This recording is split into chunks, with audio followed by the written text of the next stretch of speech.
Në një nga momentet më domethënëse dhe më reflektuese brenda shtëpisë së Big Brother Kosova, u krijua një skenjë që nuk kishte nevojë për shurmë, debate apo tension për të qenë e fortë.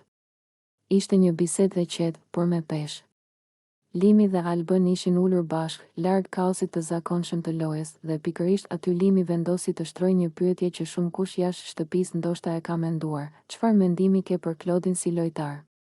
Kjo pyetje nuk ishte thjesht strategjike. Nuk ishte as tentativë për të nxjerrë informacion për nominime apo aleanca. Ishte një pyetje që kërkonte vlerësim njerëzor, artistik dhe profesional, Alba, me qetësinë dhe maturinë që e karakterizon, nuk nxitoi. Ajo foli me bindje dhe respekt, duke e përshkruar Klodin si një artist të vërtet, aktor shumë të zot, një njeri që nuk luan vetëm për kamerat, por që ka thellësi dhe vetdije për veten dhe profesionin e tij. Ajo theksoi se Klodi nuk është thjesht një banor që kërkon vëmendje, por dikush që e kupton skenën, qoftë ajo skenë teatri, ekrani apo vetë shtëpia e Big Brotherit. Në fjalët e Albës u ndje qartë një parashikim: besoj që Klodi do t'i kap majat kur të dal nga këtu.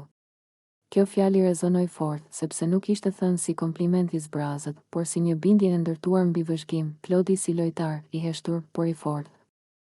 Në një format ku shpesh fitojnë ata që bërtasin më shumë, Klodi ka zgjedhur një tjetër rrugë. Ai nuk imponon veten, nuk kërkon protagonizëm artificial, por ndërton figurën e tij gradualisht. Pikërisht kjo e bën të rrezikshëm si lojtar. Ai nuk lexohet lehtë si aktor, Klodi e di kur të flasë dhe kur të heshtë. E di si ta kontrollojë emocionin, si ta përdor mimikën, gjuhën e trupit dhe fjalën në mënyrë precize. Kjo i jep atij një avantazh të madh në një lojë sociale si Big Brother, ku çdo detaj vëzhgohet dhe çdo reagim interpretohet. Vlerësimi nga brenda ka peshë më të madhe. Ajo që e bën këtë moment mes Limit dhe Albës kaq të rëndësishëm është fakti se vlerësimi vjen nga brenda shtëpisë, nga njerëz që jetojnë 24/7 me Klodin.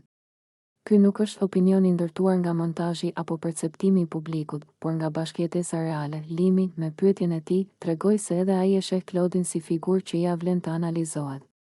Ndërsa Alba, me përgjigjen e saj, i dha zë një mendimi që ndoshta shumë banorë e kanë, por pak e shprehin hapur. Klodi nuk është vetëm pjesë e lojës, ai është investim për të ardhmen. Pas Big Brotherit, një horizont i hapur. Në historinë e Big Brother, jo të gjithë fituesit janë ata që kanë pasur karrierën më të madhe pas daljes. Shpesh janë pikërisht personazhet si Klodi, të qëndrueshëm, autentik dhe artistik, që arrin të ndërtojnë rrugë afatgjata.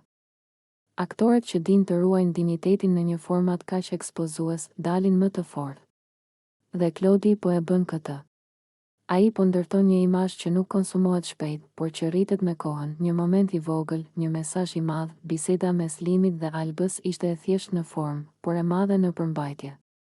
Ajo na kujtoi se Big Brother nuk është vetëm lojë, por edhe pasqyrë karakteresh, talentesh dhe potencialesh.